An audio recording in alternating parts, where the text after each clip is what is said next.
the next hope.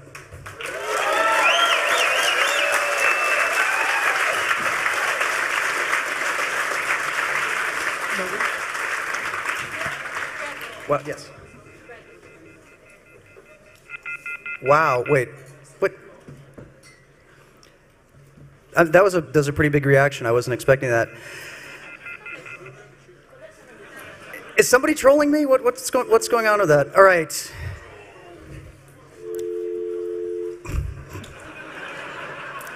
It's really hard to do this with dogs, children, and electronically generated noises. They always leave the third one off. So everybody is here for the social engineering panel, right?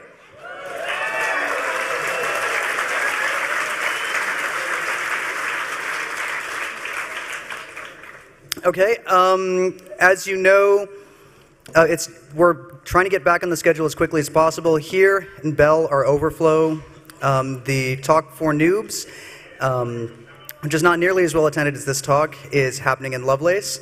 So without any further ado, please everybody give a huge round of applause and a welcome for Emmanuel and the social engineering panel.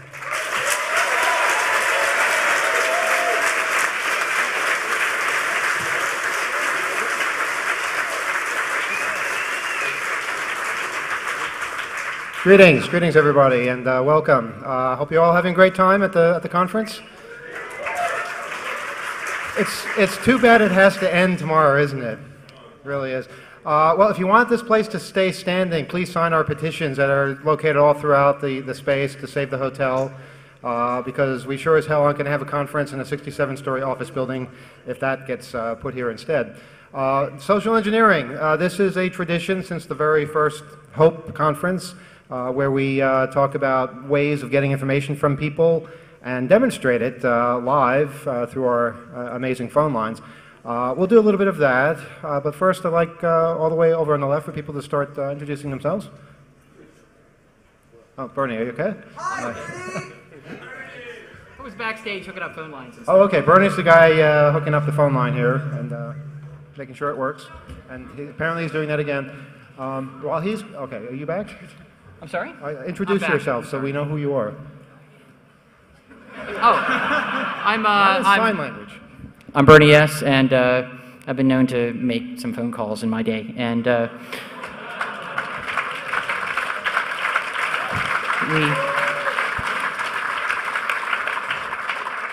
we had to pull some rabbits out of the hat last minute here just to get the phone line so you guys could hear phone calls and stuff. But it's all fixed and everything's great, and this will be fun.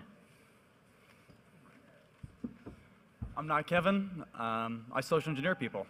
That's pretty much all I have to say. Hi, I'm the Rodent, and this is Sid Vicious, the world's only hacker dog. So,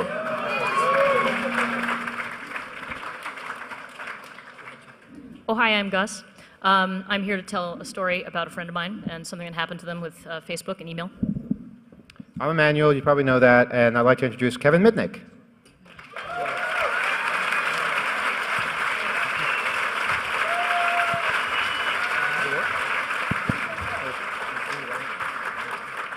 Hi, I'm Kevin, and I used to be a social engineer. Used to be. All right, I think we're still trying to figure out how the phone works. Is this the phone? It's a touch-tone phone. Beautiful model. Tell us something about this, Bernie. It's a classic Western Electric telephone company property touch-tone phone with a real mechanical ringer. And it was specially modified with a noise-canceling microphone because when we call people during this talk, we don't want them to hear you guys laughing. And there's a push-to-talk switch here so that only when one of us are pushing it down will they hear us. So it basically cuts out more laughter, which kind of would blow the whole thing. So that's what we do. This phone was built in 1977, according to what it says on the bottom. And how many of you think your cell phones are going to be around for over 30 years? All right. Why don't we start with an anecdote? Maybe Gus would be a good time for you to tell your anecdote, and Yeah. then we'll maybe try some demonstrations, take suggestions. Okay. You don't want to talk about what kind of demonstrations we're doing today first? Oh, I don't know. I'm still thinking about Still that thinking? actually. Okay. I couldn't find any phone books, so I have to sort of come up with things on the web, but we're working on it. I'm going to put this in a hypothetical second person. It happened to a friend of mine, and I just want to sort of imagine if this happened to you. Imagine you have a name that's relatively common. We'll say friend's name is Jennifer Smith.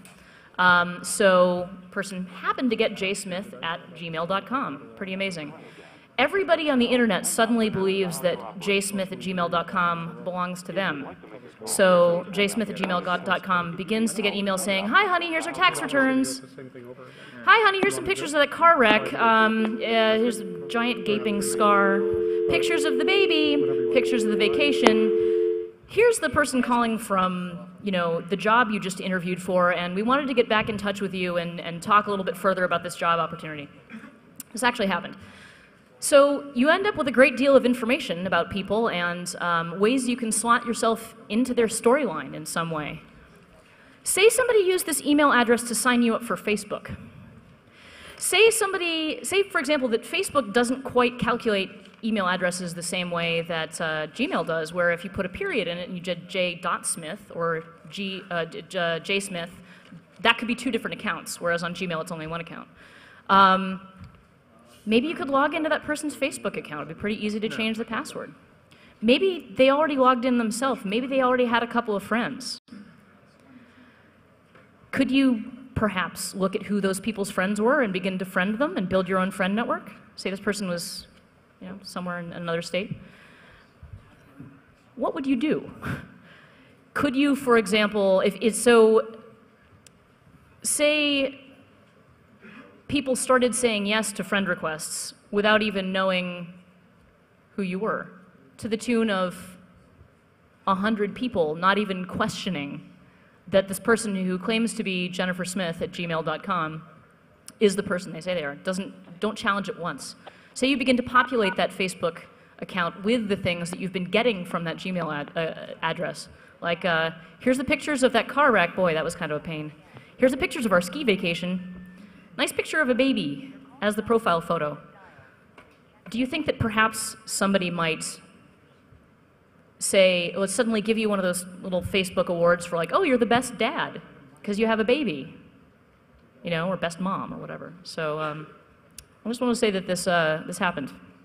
This all happened, and my friend ended up with a friend network in Kentucky of 80 people who had never once challenged that she was who she said she was before she took it down and said, this is ridiculous, I can't do this any longer. So social engineering can be done because people just give you this stuff, and it happens. So that's maybe all I have to say.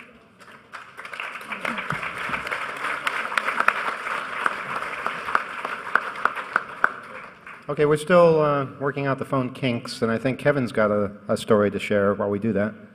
You want a story? Okay. I was on the panel 2 years ago, and I don't recall if I told the story because I don't want to say it again. Did I cover the story about the social engineering attack on Motorola? Does anyone remember? Yes or no? I did? No, Motorola. Oh, That was a different one. Okay, this is a different one. All right, I'll tell this one. So at the time, it was 1993. I'm living in Denver, Colorado. At the time, I wasn't living under the name of Kevin Mitnick because certain law enforcement agencies wanted to speak with me, and I didn't want to talk to them. So I was living under the name of Eric Weiss. Why Eric Weiss? Because that is the real name for the famous magician Harry Houdini. I thought I had a sense of humor, but later I found out the FBI had no sense of humor, but that's a story for another day. So at the time, one of my colleagues at the law firm where I was working handed me a brochure for the Microtech ultralight cell phone. And what's cool about the cell phone is it looked like a Star Trek communicator, kind of like the iPhone of today. And I wanted to get the source code because I wanted to see actually how this phone worked.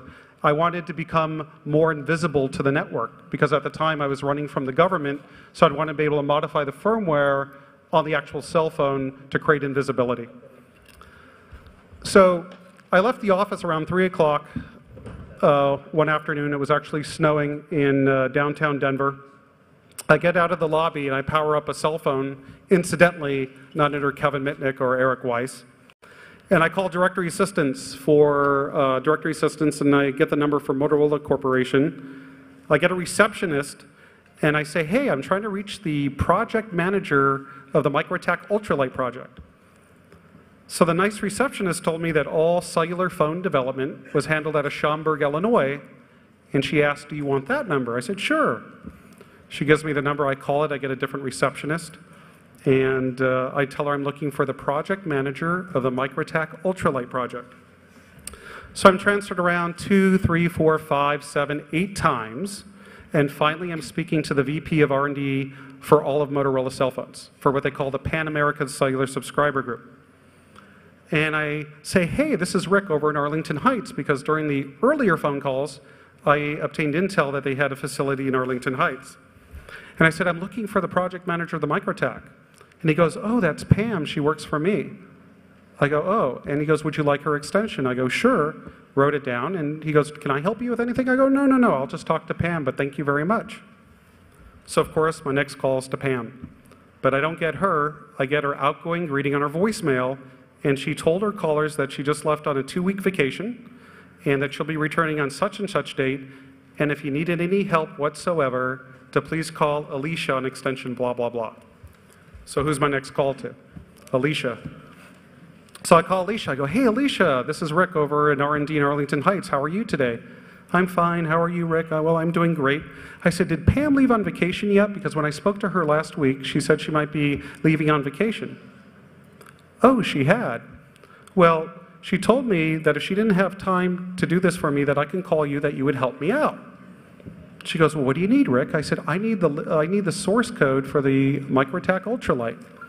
And by this time, I'm walking down the streets of Denver. It's snowing, there's horns honking. This is all extemporaneous, so there was no preparation. And I was a little bit nervous because you could hear background noise. I didn't have a noise-canceling microphone in my cell phone. And she goes, well, Rick, what version do you want? And I didn't prepare, I had no idea. So I just said, how about the latest and the greatest? So I could hear her typing on the computer, and she's fishing around on their network. And after about 4 or 5 minutes, she comes back, she goes, Rick, I found the latest release to the MicroAttack Ultralight, but there's a problem. What is it? She goes, well, there's hundreds of directories, and within the directories, there's hundreds of files. And I go, well, do you know how to use tar and gzip? And she goes, no. I go, would you like to learn? And she goes, yes.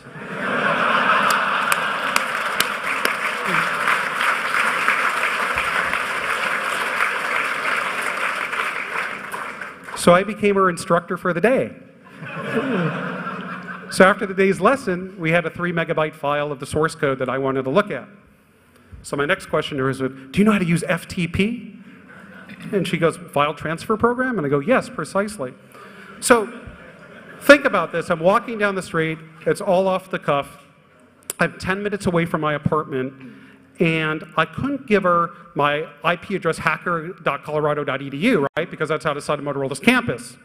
But fortunately, I had a good knack for remembering numbers from my phone freaking days, and actually remembered an IP address of a system where there was another anonymous account.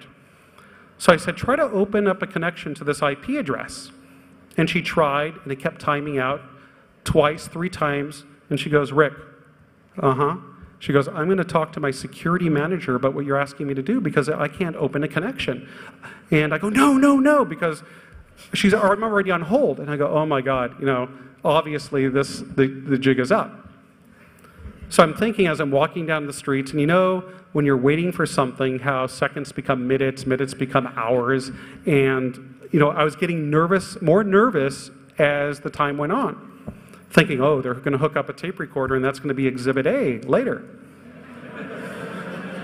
So she comes back on the phone. She goes, Rick? Notice I'm not speaking. She goes, well, I spoke to my security manager about what you're asking me to do. And that IP address you gave me is outside of Motorola's campus. Well, my manager told me that to send you this file, we have to use a special proxy server. So he was kind enough to give me his username and password to send you the file.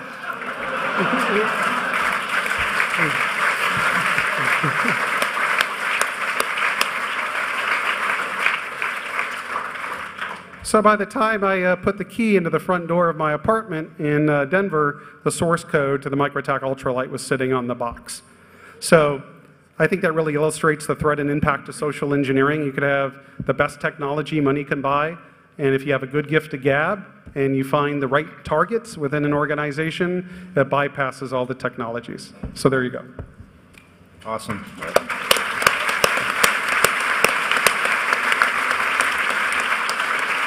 You see, it's all about getting people to trust you, to get people on your side. And when they're on your side, they'll help you out, even if what they're doing makes absolutely no sense whatsoever. You can, Kevin's got a great phone personality, so he's able to get people to trust him when he's talking to them on the phone. And why is that? For you. Damn you and your analog ring. Well, don't forget, the whole trust issue here is with the getting the information from the manager's voicemail that she was on vacation and leveraging that in building the credibility. Exactly, yeah, it's getting more and more information as you go along so that when you are ready to make your final phone call, you know your shit, and they believe you, and you're more authoritarian than they are, so they feel if they don't listen to you, if they don't do what you ask, they might be in trouble. So that's something to always use to your advantage. I've been thinking about potential things to do, and it's tough because, like I said, I couldn't find a phone book, so I've just been sort of carousing around here on the net. And I gotta say, I don't know about you guys, if you're as upset as I am about this whole BP fiasco. Are you pissed off about this? Yeah? I mean, what the hell? Just pouring all the oil into the Gulf, and nobody seems to care anymore. And I'm happy to say that the first day of hope was the first day that they capped the damn thing. So, No applause for BP. but regardless, I would like to just propose that tonight, as sort of a special thank you, that we do only BP-related calls. How's that? All right. All right, I'm working on something here. I'd like, now, Kevin, and we have a dog on the panel, and maybe we could introduce each other and just, we can get into some phone shenanigans. Go ahead. Tell, who are you? What do you do? What have you done? Well, my name's not Kevin, as I said before, and I social engineered my way on this panel. Wait, what is your name if your name's not Kevin? Well, my name's not Kevin Mitnick, which is probably why I'm up here. Things get confused. Well, let's see. So I can't really see the audience very well, but are there any almost college-age kids here? Can you guys raise your hands? All right, so I have a little story for you guys. So as you're probably like me, you're all very lazy. So when I was applying for colleges, I waited to the absolute last moment to submit my applications. And I realized a couple hours before the application deadline that I hadn't even started yet. So I did what everyone would do. I went to sleep. And in the morning, I woke up, and I called up the college admissions office of the specific university I was looking to get into. And I said, hello, my name's John Smith. I gave him some very generic name. I'm an academic counselor at a high school, and I have this kid here, and he's one of mine, and he says he submitted his applications, and you haven't gotten back to him, and I'm getting really worried because I realized that you haven't submitted anything back to him, and he's getting really scared. And they said, oh, what's his name? So I gave him my name, and I gave him my telephone number and my email address, and they said, all right, well, we'll get right back to him. So, an hour goes by, and I get a call from the dean of admissions. And they're like, Kevin, what's going on? I said, well, I don't know, and I started getting all very nervous. I started stuttering my words. I started almost kind of choking up, I'm getting really scared. I want to get into this college. It's not fair that you haven't gotten back to me. I have good grades. I've got all these great things. He's like, oh, Kevin, don't worry. I'm so sorry. We didn't know that we didn't get your application. Just submit it right now, and we'll call it even. 2 hours later, he called me back and said, Kevin, you have 12 hours to drive up. Congratulations.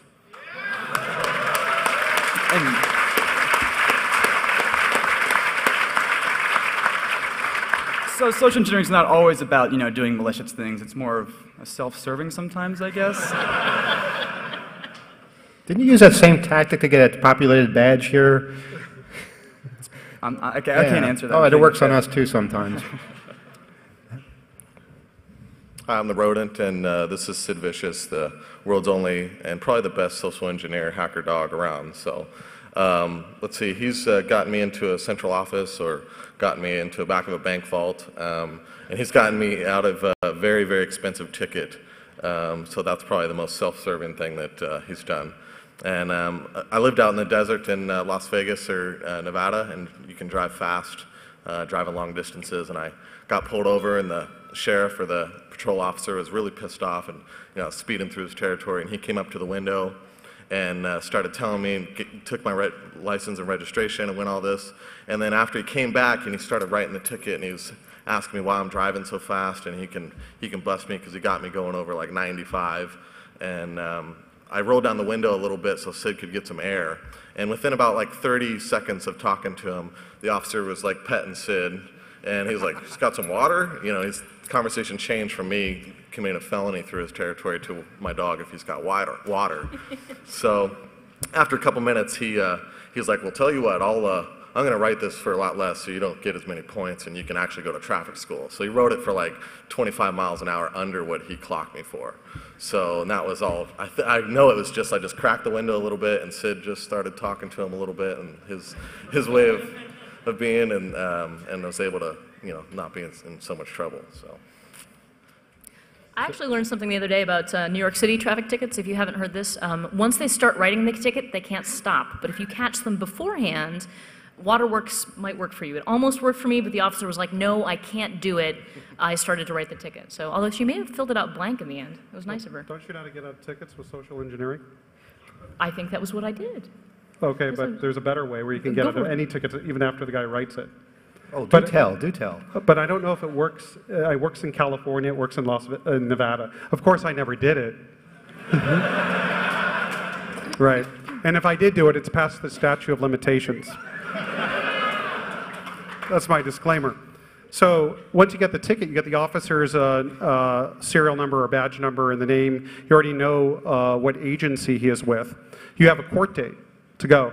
In certain states, if the officer doesn't show up at court, the ticket's automatically dismissed. So you do have to go through the process of scheduling a trial date, which means posting bail at arraignment, but you usually don't have to go to arraignment. You just simply prepay the ticket. But you don't want it on your record, of course. So once you have the court date, then it's just a matter of calling what they call subpoena control at the agency, usually like LAPD, California Highway Patrol. And of course I wouldn't recommend this, but some people in the past have impersonated the court and they told the subpoena control that the court date has been trailed to a different date. Like a week later. So what happens is the cop doesn't show up, the judge dismisses the ticket, and you're done.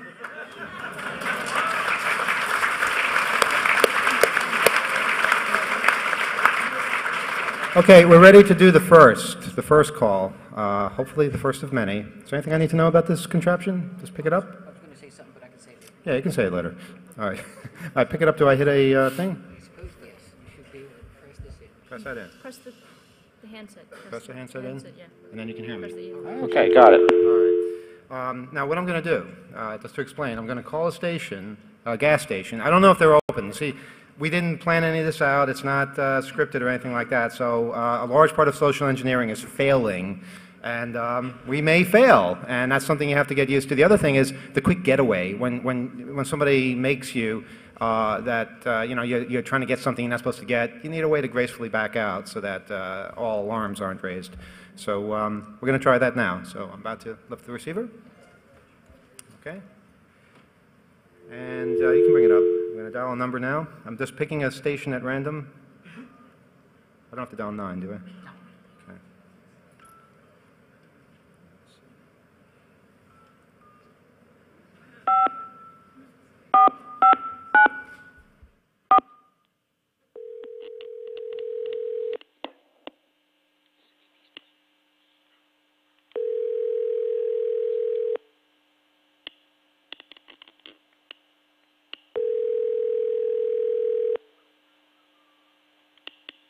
Busy.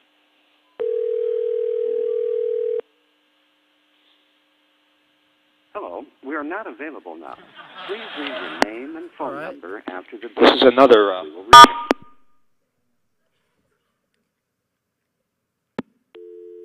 Okay. That was the failure I was telling you about. I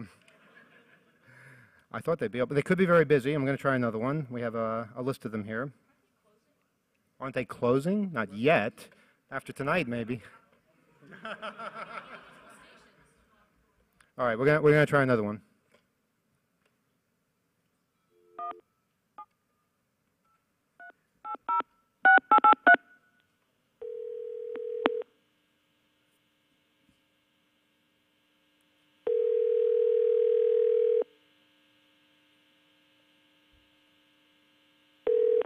Good evening, Norbert.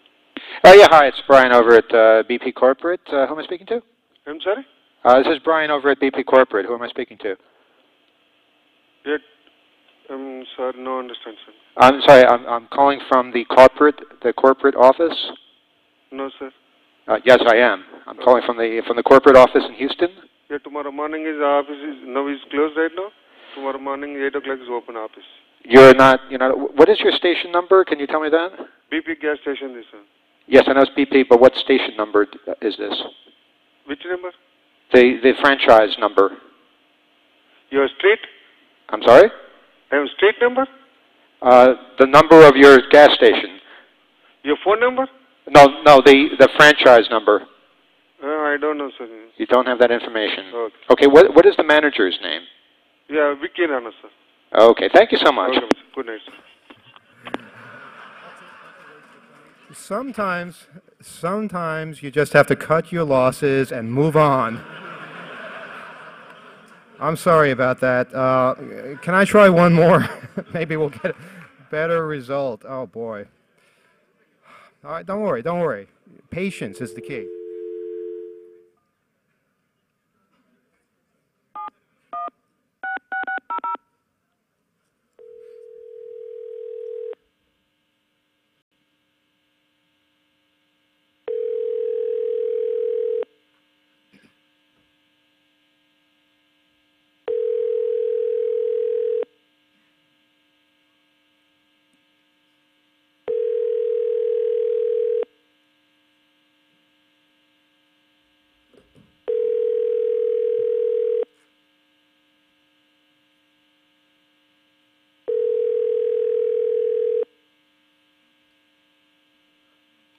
This might be a good time for you to read that thing you wanted to read. I'll call offline and see if I can find one that answers. Yeah.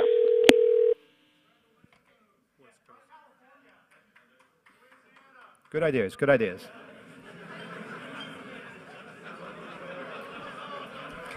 Try a number not in New York City area. They're all open when I drive around, so I don't know. Well, maybe one on the West Coast or something where it's business hours and maybe that's right. Kevin pointed out that it's an interstate phone call and it adds to your penalties.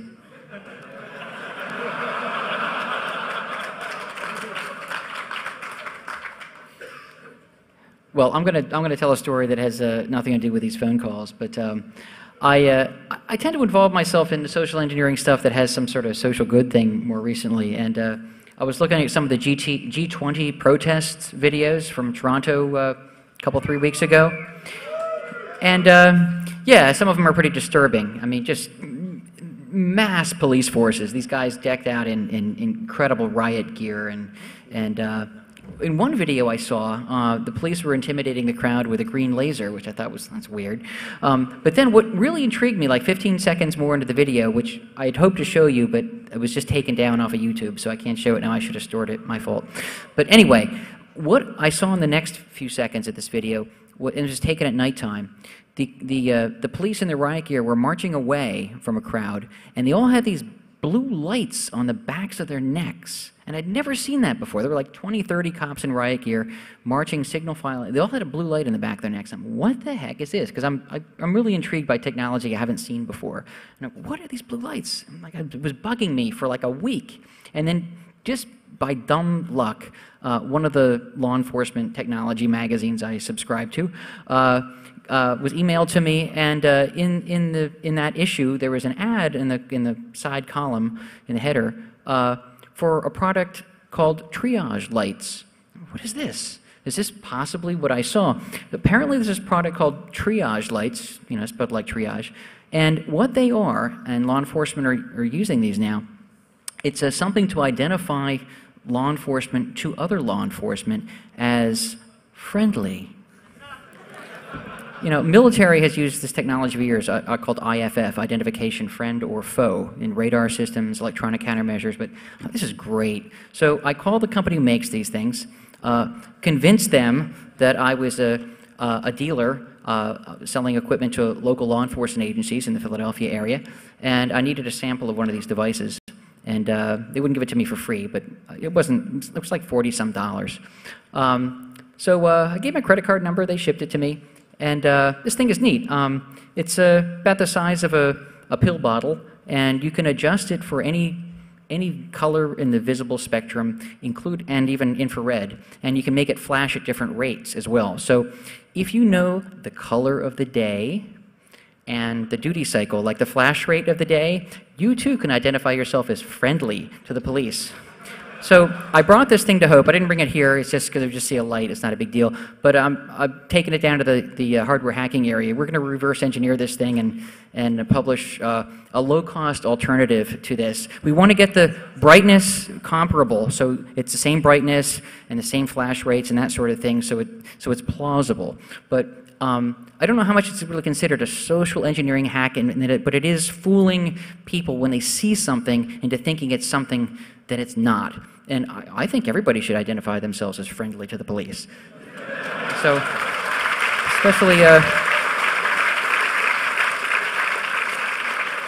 especially when they're carrying guns and clubs and things like that. So, just a little hack. We'll talk about this on Off the Hook probably in the next couple of weeks about the solution to how you too can identify yourself as friendly to the police. What's your website? Just Off the Hook, 2600.com/Off the Hook. We'll be talking about it on the show in the next couple, 3 weeks. Now, how long till someone turns into a TV Be Gone? How long before somebody turns it into a TV Be Gone? Yeah. You could, because it does fly. Well, I don't know if you can make it modulate those types of codes. It just probably low flashing rates, but it's a good question. Ready again? Yes. All right.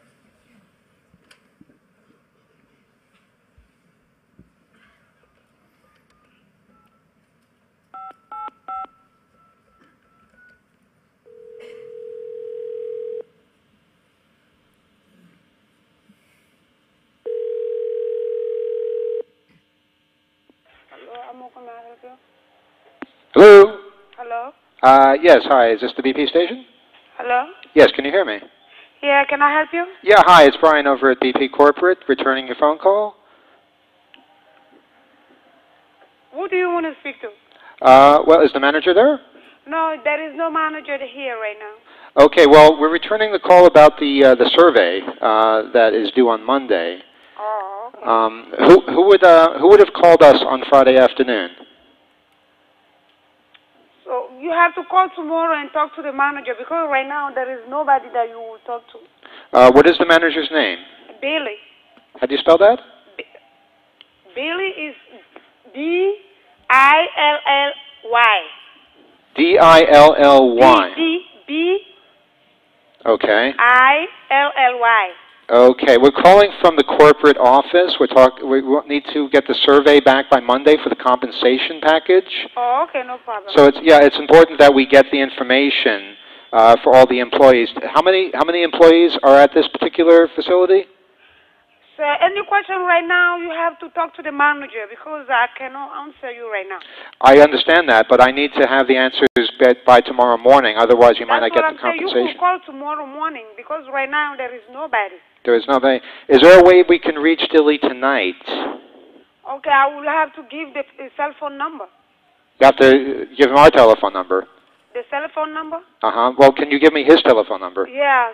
Okay. 917. Uh-huh. 2934. Okay. So what's Dilly's last name? Billy's last name? Yes. Farzi. How do you spell that? Hold on.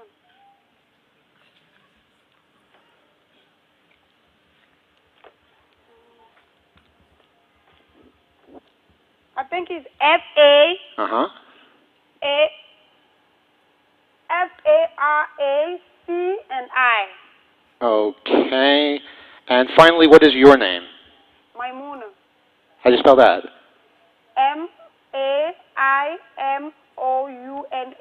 Okay. Can I have your Social Security number just for verification?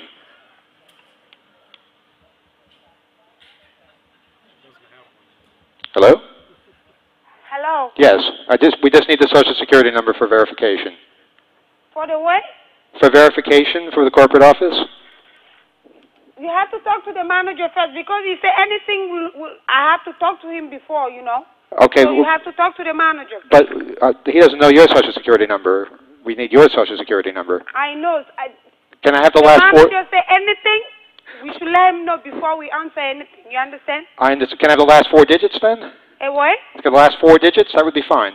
Excuse me, sir. I cannot give you right now without, my manager's permission. You understand? I guess so. All right. Well, thank you. All right. Bye-bye. Have a good night. Bye-bye.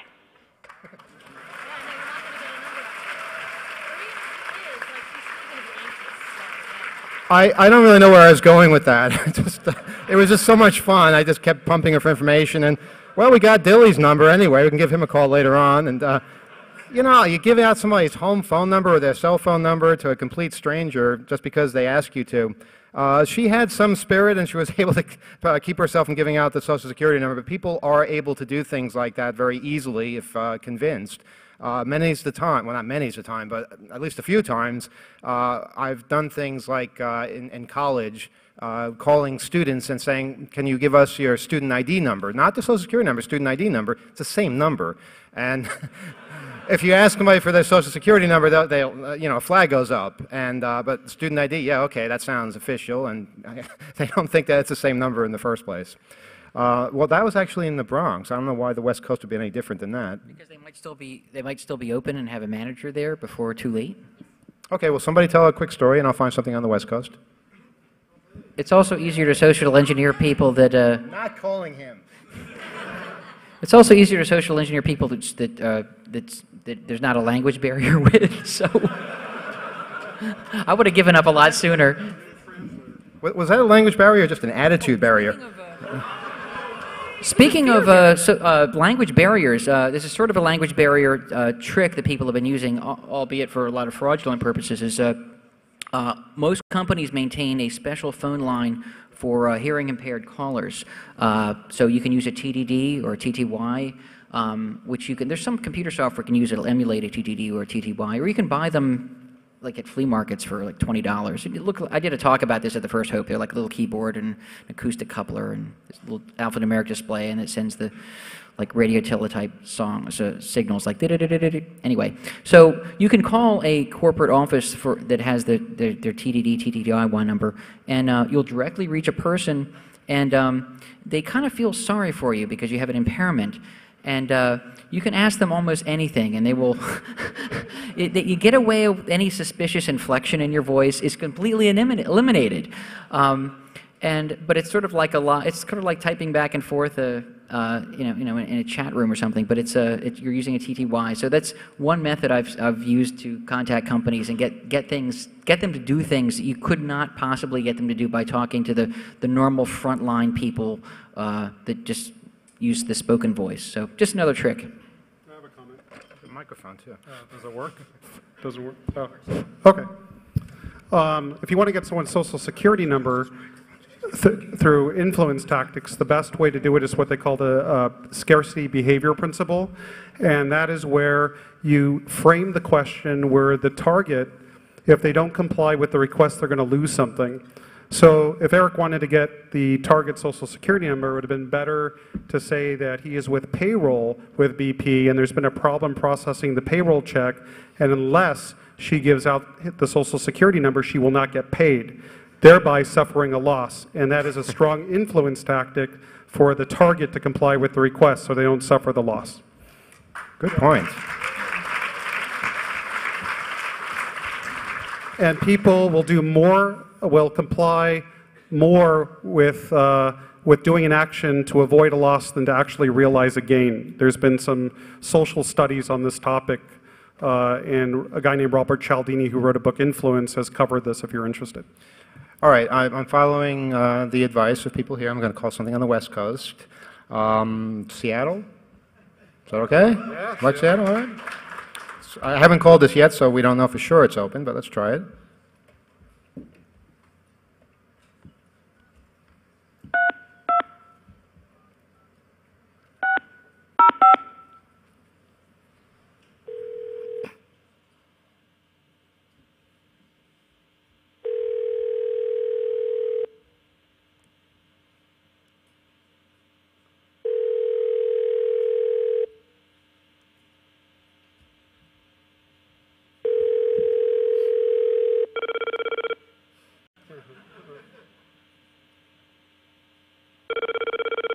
I think it's a fax machine, or we just went to a different country.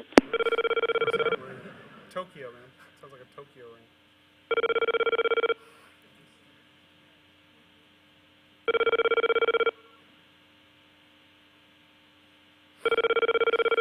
Yeah, this isn't working. You're really striking out today. It's not his fault. He's just reaching bad numbers. We disconnect? Oh. Bad number, you say? Is that a modem tone? Yeah, it's a fax. No, it's a fax machine. Yeah. Just fax your question. All right, well, just because they're on the West Coast doesn't mean they're open either.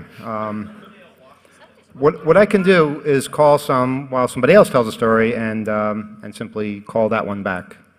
Anyone else have any other? You have a story? Another story? You want another one? Yeah, another story from Kevin Mitnick. I'm trying to think. Oh, here's a good one.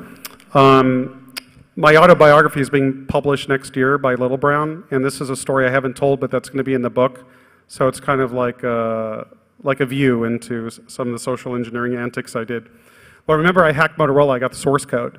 But one thing I was lacking was the compiler to actually compile the code. So my next target was this company called Intrametrics, which was based out of Massachusetts. And I was able to get into Intrametrics, and it was using a technical exploit to get into their actual network. And so the object was to look at their network, look at where their workstations and servers were, to actually find the source code product releases for the 68 HC11 chip that was in the phone itself. So I looked around, and the first thing I did was go to the domain and look at the etc aliases file, because what they do is back in those days, they would actually have departments and individuals, and you can easily work out who had access to information.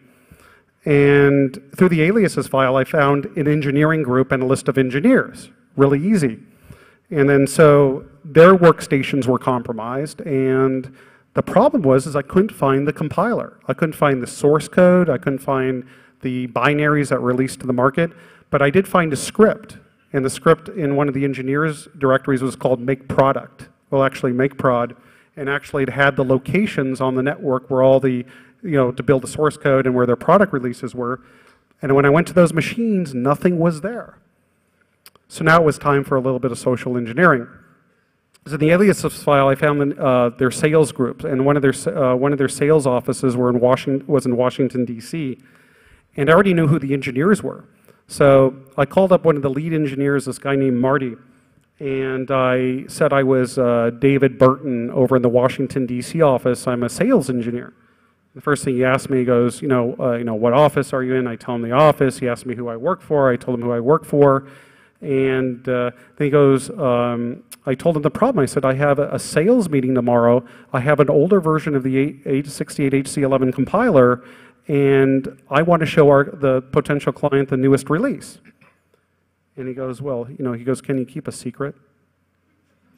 Huh? I go, of course I can keep a secret. He goes, listen, he goes, the reason you can't find anything is we got a call from the FBI. What? Yeah, we got a call from the FBI in Los Angeles. Apparently this super hacker is going to break into our systems to get our compiler because he hacked into Motorola, and the FBI said that was his next logical step.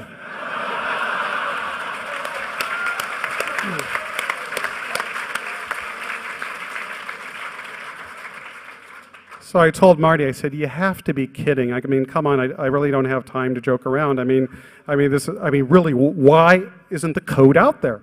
And he goes, no, seriously. He goes, this guy hacked into the CIA. He got level 3 access. I mean, there's a manhunt for this guy.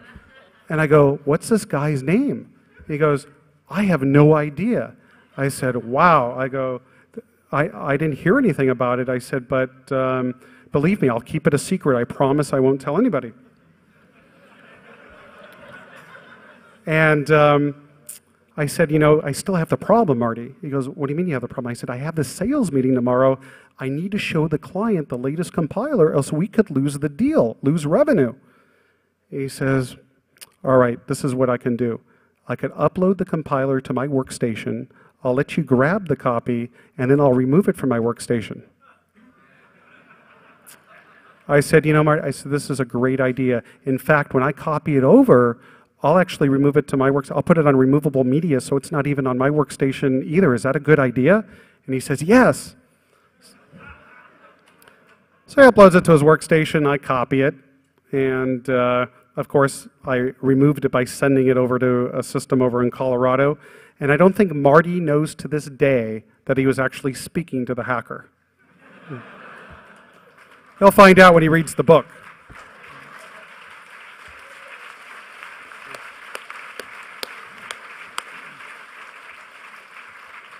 But I was actually really surprised that the FBI actually thought one step ahead of me at that moment. But thanks to Marty, I found out pretty quickly. Okay, after a while, you know when it's time to give up. And I have not yet reached that time, but it's coming. It really is. I tried a bunch more in Seattle. None of them answered. I don't know what's going on out there. But I did find another one in the Bronx that answered. So with your permission, I'll try another one up north. All right. I don't know what kind of attitude I'll run into this time, but we'll give it a shot. I'll try a different tactic this time to get some information.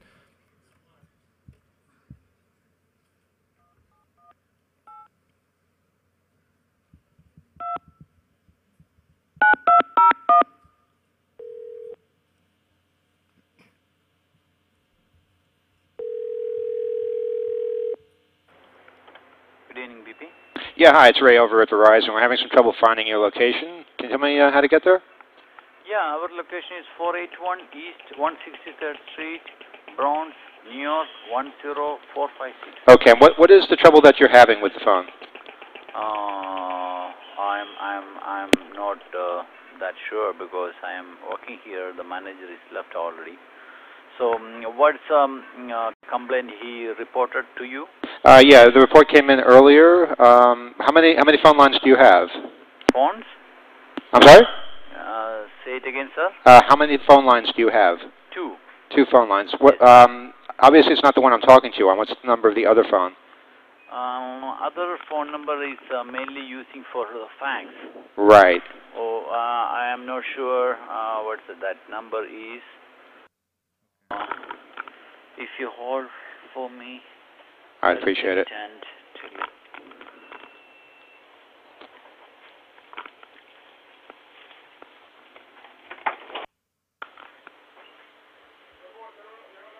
Yeah, the fax number is 718-402.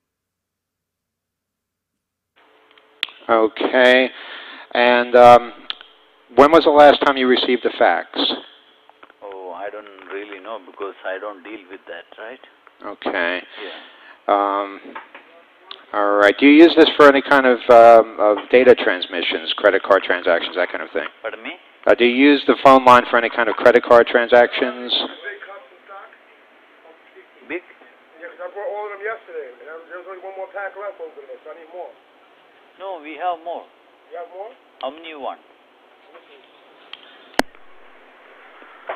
Sir, in these things I don't really know because you understand that the manager is taking care of all these stuff. So when I receive the last thing, I don't know. Okay. Can you give me the manager's name, please? Pardon me? Can I have the manager's name? Manager's name is Saju. Sir, I don't have many more. I was thinking about you may asking for the ice. No. This one you are asking for? No, sir.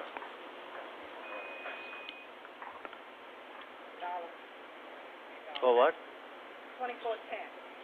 Okay. Which pump? Okay. Hello, sir. Yes, I'm sorry. I realize you're busy. Good night. Hello? Yes.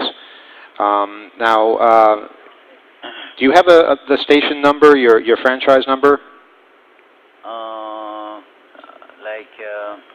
What you are asking?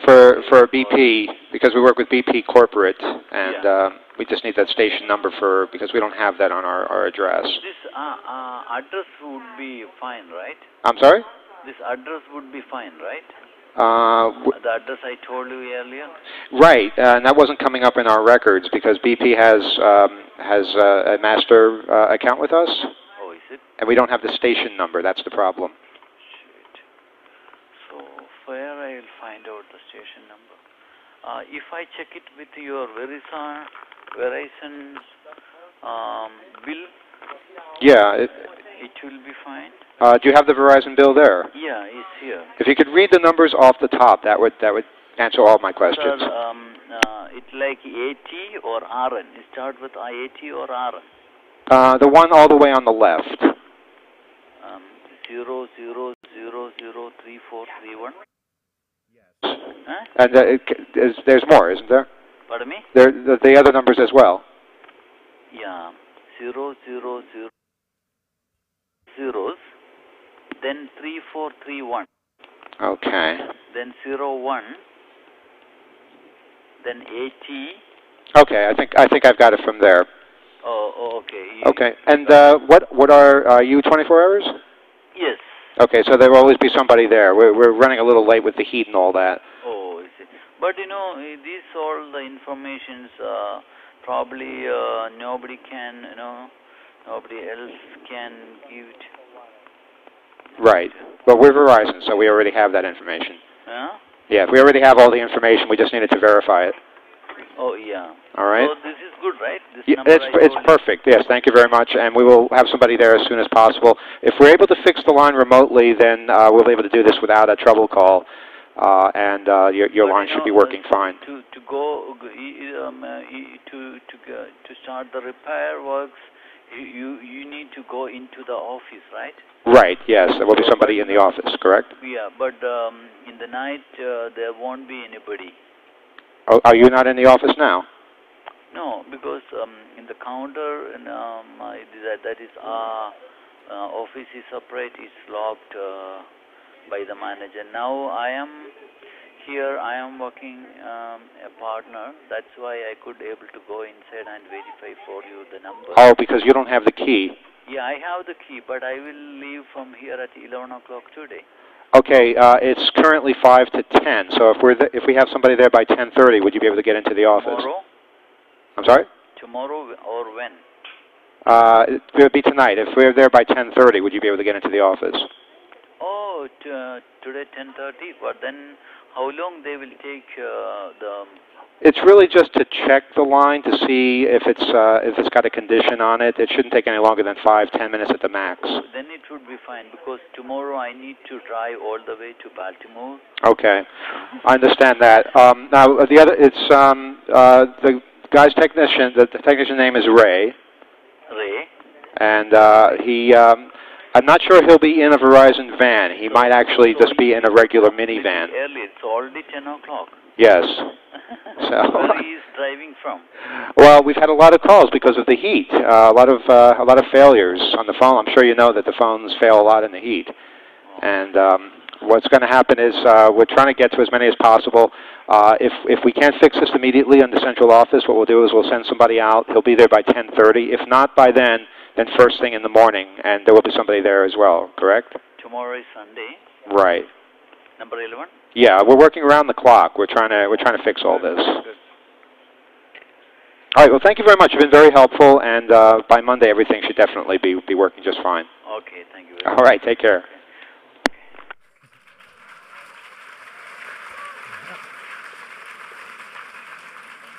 I think we could have kept that guy on the phone for another half hour. But here's the thing, all right? I've just made it okay to come by his station with an unmarked vehicle and go into his office, just because I called on the phone. I mean, that's, and I hope we didn't give out too much information to for somebody to actually do that tonight. But if you are going to do that, you better do it soon because he leaves in an hour. It's unbelievable. That's the best I can do. We only have a few minutes left. So any closing comments? We have to keep to the schedule. I can do the story. Everybody wants you to call Billy. Okay, no, we're not. No, we're not calling him because, first of all, his number has already been given out. He's getting a phone call from that woman at the gas station right now who's chewing his ear off or something. And Dilly was his name, right? Is it Dilly or Billy? Is it Billy? All right, whatever. I'm still not going to. I didn't write down his number, so I can't call him. You could call her back. That's the thing. You know, don't keep more information than you need to keep because it can be a hindrance at times. And also know how to back out gracefully so that people don't call the cops and things. Are you finding when you make calls like this that over the past few years, frontline people you normally have to deal with are typically not native English speakers, and the same problems we have getting like tech support or something, talking to people like this. It's often difficult to social engineer them just because there's a language barrier. You just have to change the way you present yourself. I mean, does it present an opportunity, though? It definitely presents opportunities. Everything presents an opportunity. And in fact, you can call yourself as somebody who doesn't speak English, and people will tell you more because they're trying to get you off the phone, and they're trying to explain things slowly and loudly. And they'll just they'll read all kinds of things off to you that normally they wouldn't read to somebody who spoke at their level of language. And yeah, many of the time we've been able to get information that way just by speaking with a crazy accent or pretending that we don't understand what they're talking about, so they'll just keep feeding information to get rid of us. Any last comments? It's absolutely unbelievable how many places and things you can get out of people by just saying you're the phone company. It still works to this day. I mean, there are many times where I've gotten into places I should not have been by just having a clipboard and saying I'm Verizon. People just opened doors, unlocked things, safes were opened. I mean, things I should not have been anywhere near by just having a clipboard and saying, I'm the phone company. A clipboard or a lot of keys. This is a good trick. I mean, I don't advise this, but just walk up to a bouncer outside a club with a clipboard, ask him what his name is, check him off, say, okay, you're where you're supposed to be, and then move him. Say, can you stand by this door instead? You know? This is not theoretical. This happens, and it's pretty easy. It doesn't happen just on TV, and then you have control over that door, and before you know it, you're running the club. There was a good one at Caltech. What's that? There was a good one at Caltech. Some years ago, if you find the book, If at All Possible, Involve a Cow, which is a great record of college pranks, there was one at Caltech, which is where I grew up near Caltech. Apparently, at one point, a bunch of students poured dry ice all over the street and went around with clipboards and white lab coats, stopping cars and saying, "No, guys, the cyclotron is eating up the street. You need to go somewhere else." That was good. Okay, folks, we're out of time, but a couple of announcements. All the talks in Lovelace and Bell are delayed 1 hour, except for the Telephone Pioneer talk, which is beginning now after this one. And those of you who like phones, that's the place to be. Robert Steele is going to be in this room at midnight instead of Lovelace, and the Hacker Cinema will be beginning at 1 a.m. in Lovelace. And the concerts, Gus, tell us about the concerts. Concerts, we're having 8-bit and chiptune and circuit bending concerts, 11:30 down on the second floor in the Video Temple. It was a lot of fun last night. Thank you, everybody. It was Club great. Mate on sale all night long, and all kinds of other fun stuff going on the second floor. Thanks, everybody. We'll see you next time.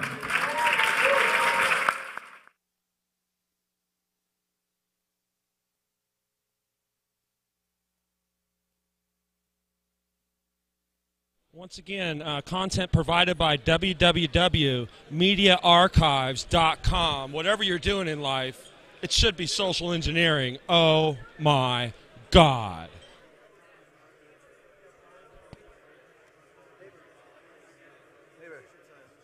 Large. I'm sorry, you can't do more.